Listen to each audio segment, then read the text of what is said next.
Kesempatan kali ini yaitu saya Al-Fakir akan menekankan kepada saudara sekalian yaitu surat Al-Baqarah ayat 1, ayat 2 dan ayat 3. Dan kalau cukup waktu nanti kita akan buat paling singkat pada kesempatan kali ini yaitu sampai ayat yang kelima.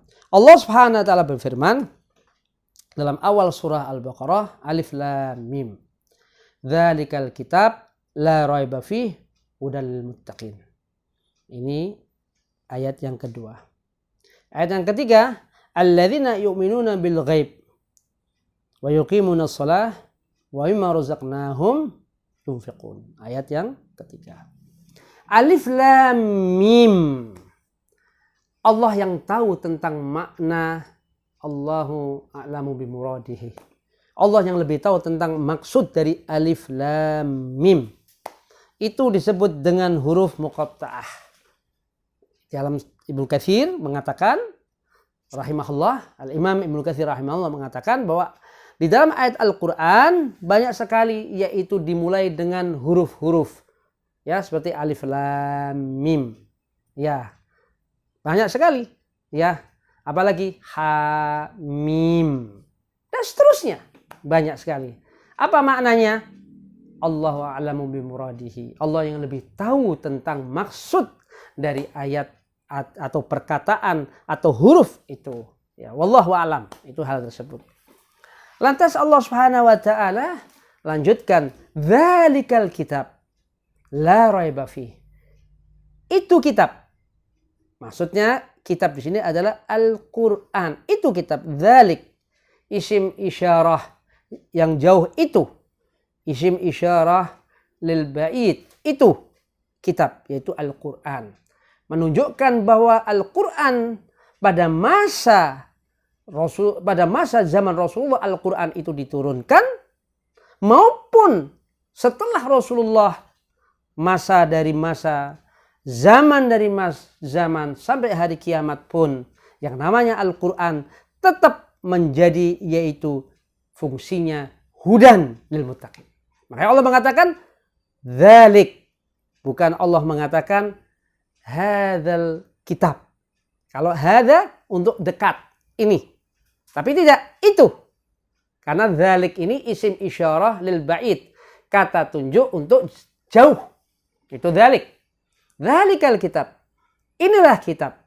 Dzalikal kitab. Alkitab. Apa itu Alkitab? Al-Qur'an. Apa itu? La raiba fih. Yang Alkitab itu Al-Quran. Yang tidak ada keraguan di dalam Al-Quran tersebut, kitab itu. Apa isinya? Fungsinya hudan. Sebagai petunjuk. Untuk siapa? Lil muttaqin. Untuk orang-orang yang takwa. Orang-orang yang menjauhkan diri dari kemudaratan dalam kehidupan. Orang-orang yang menjaga dirinya, jiwanya, agar selalu dia menjauhi apa yang Allah larang. Orang-orang yang muttaqin adalah orang-orang yang selalu menjaga keimanan mereka. Al-Imam Ibnu Katsir rahimahullah mengatakan di dalam tafsirnya bahwa orang-orang muttaqin itu adalah orang-orang yang senantiasa menjauhi dari apa yang Allah larang dan selalu mengerjakan apa yang Allah perintah. Itu orang muttaqin. Petunjuk bagi orang-orang al-muttaqin. Tentu orang muttaqin itu pasti dilandasi dengan iman. Itu demikian. Ya. Maka daripada itu, akhwati fillah, petunjuk untuk orang-orang muttaqin. Karena Al-Quran ini adalah sebagai petunjuk. Seberapa banyak di dalam Al-Quran Ibnu Katsir yaitu menyitir dari beberapa yaitu ayat. Ya, dalam tafsir Ibnu Katsir, ya, dalam Ibnu Katsir menyitir di dalam menukil ayat-ayat yang lain, yaitu Allah dalam berfirman dalam surat Yunus, ya ayuhan nas qad ja'atkum mau'izatun min rabbikum wa shifaa lima fis sudur wa hudan wa rahmah lil mu'minin. Allah katakan ya ayuhan nas qad ja'atkum mau'izatun min rabbikum. Wahai manusia, yang Allah katakan dalam surah Yunus ayat 57. Wahai manusia, telah datang kepada kalian mau'izah, dari Rabb kalian. Apa itu mau'izatun? Ibnu Katsir menukil dari beberapa perkataan, yaitu para sahabat, mau'izah itu Al-Quran. Jadi maknanya, wahai manusia, telah datang kepada kalian wahai manusia Al-Quran dari Rabb kalian. Ya, ini mau'izah dimaknai dengan Al-Quran. Sebagai apa? Syifa. Sebagai penyembuh, penawar. Untuk siapa? Lima fis sudur. Untuk dada-dada umat manusia. Penyembuh, penawar. Untuk dalam jiwa-jiwa seseorang yang memegang itu Al-Quran. Sebagai hudan, jiwa ini akan menjadi terang. Dan juga menjadi sebagai petunjuk wahudan. Sebagai petunjuk hudan. Seperti tadi kan? Ya, dalam surah Baqarah tadi, hudan lil muttaqin. Jadi Allah katakan, yaitu sebagai syifa, lima fis sudur, sebagai penyembuh, sebagai penawar jiwa yang kotor.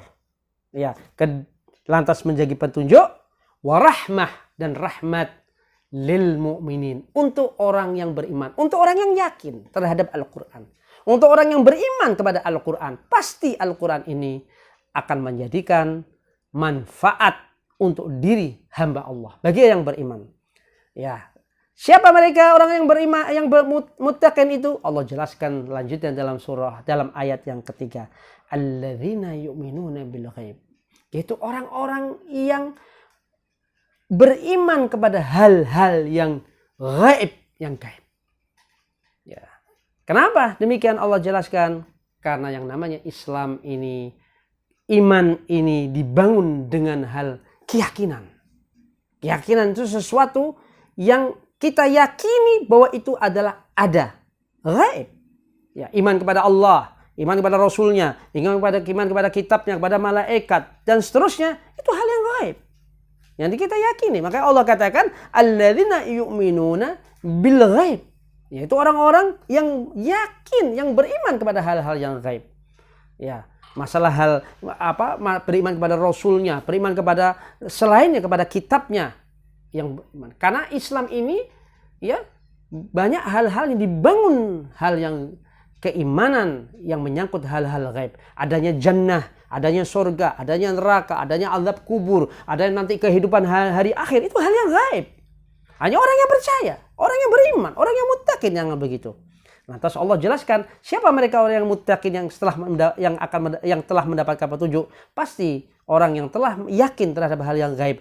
Ada dorongan kalau orang sudah yakin terhadap hal yang gaib. Pasti kalau ada orang yang sudah yakin terhadap hal-hal yang gaib, yakin beriman kepada Allah, kepada kitabnya, kepada Rasulnya, pasti dia akan taat kepada Allah. Dengan apa Allah katakan? Wa yuqimunas shalah. Dia pasti akan menegakkan sholat. Karena sholat ini adalah amal setelah tauhid. Perhatikan wahai saudaraku. Iman, tauhid, baru sholat. Akan pentingnya sholat. Maka Allah katakan wa yuqimunas shalah. Orang yang menegakkan sholat. Sholat ini luar biasa. Setelah tauhid itu adalah sholat. Ya, tapi Allah memberi nasihat kepada hambanya. Jangan lupa hubungan sesama manusia. Masalah harta, zakat, infak. Maka Allah katakan wa mimma razaqnahum yunfiqun. Dan orang-orang yang telah mendapatkan hidayah Allah, mendapatkan petunjuk Allah, menegakkan sholat, dan mereka berinfak dari apa yang kami berikan rezeki kepada mereka.